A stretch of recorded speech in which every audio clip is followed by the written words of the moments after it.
The National Museum of Toys and Miniatures welcomes you to Dollhouse Stories. TM has over 250 dollhouses in its collection, from the 1800s all the way to the 1990s. Dollhouses became popular in the 19th century as a way of teaching girls about managing a household. Made to be played with by kids, these dollhouses give us a window into the past. By studying them, we can learn about technology, manners, and customs of the past, as well as what was important to the kids who owned them. Let's take a tour of some of the dollhouses in TM's collection.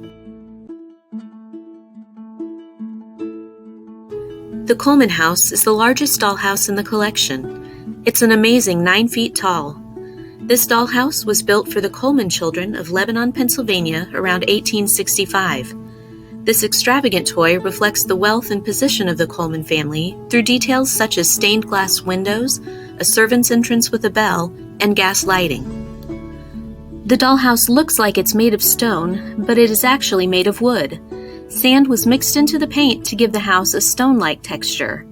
You can find this larger-than-life dollhouse in the Let's Play House exhibit.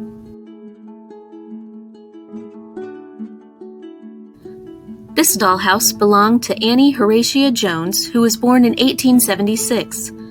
The left part of the dollhouse was a 5-room dollhouse that originally belonged to her mother, Lady Anne Jones. When Annie Horatia came along, an addition was built onto the dollhouse, making it 12 rooms. Annie Horatia decorated the dollhouse with paper scraps, and she practiced her needlepoint skills by making the rugs. This dollhouse can be seen in the Let's Play House exhibit.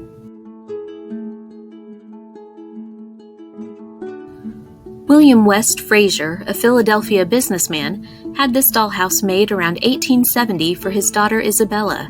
It was built to look like their home at 2012 Spruce Street. The address for the house is even stenciled in gold over the door. Sadly, Isabella died in 1883.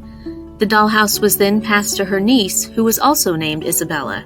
She and her brother Frank played with the dollhouse, and later on, her children and grandchildren played with it. Finally, the dollhouse passed to Isabella's niece, Frank's daughter, who was also named Isabella. By this time, the house needed some tender loving care. The third Isabella was a grown-up when she received the house, and she fixed it up.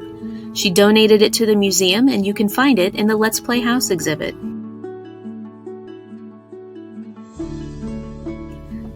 This dollhouse from the 1850s stands a little over 5 feet tall and has 18 rooms. It came from an estate in England, and although we don't know the names of the children who played with it, the doll who lives there is named Madame St. Quentin. Someone went to great lengths to create a beautiful home for Madame St. Quentin. This 4th-floor room has windows made out of scrap paper and handmade furniture. Madame St. Quentin's dollhouse can be found in the Let's Play House exhibit. This dollhouse is much smaller than the others we've seen so far, but it's very special. It was made by Harvey Jesse Wells for his daughter Nettie in the 1880s. The Wells were a Kansas City family. They lived in boarding houses for the first 12 years of Nettie's life, so her dollhouse had to be small and portable.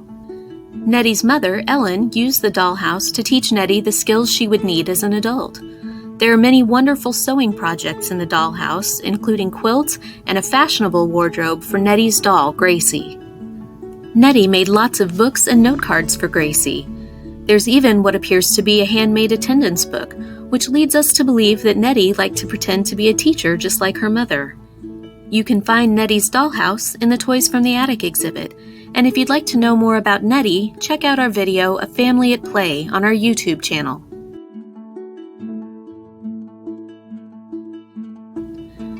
The dollhouses we've seen so far were handmade for the children who owned them.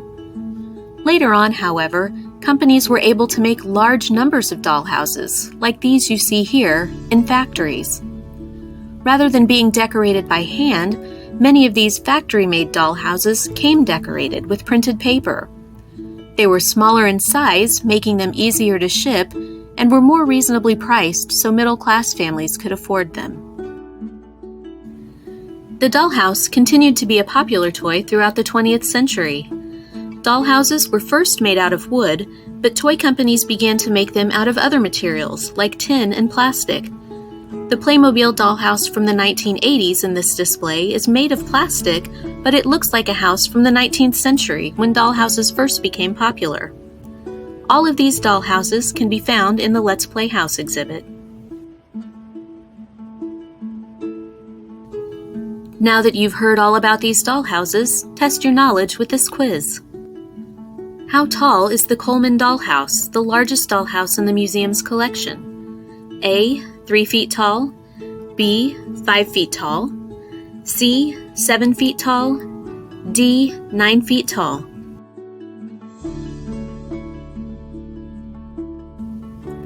The Coleman Dollhouse is 9 feet tall. Which of these statements are true? Hint, there may be more than one. A. Factory-made dollhouses were typically smaller and easier to ship. B. Factory-made dollhouses could be made in large numbers. C. Some factory-made dollhouses were decorated using printed paper. D. All are true.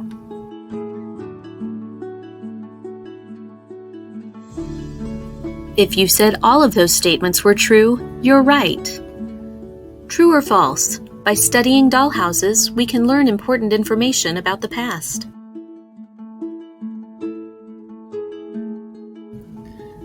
By studying dollhouses, we can learn about technology, manners, and customs of the past, as well as what was important to the kids who owned the dollhouses. Thanks for joining us for this TM2Go video. Now that you've explored our collection, download the instructions to create your own dollhouse bed from paper. Don't forget to share your creation with us on social media and share the activity with your friends. We'll see you next time.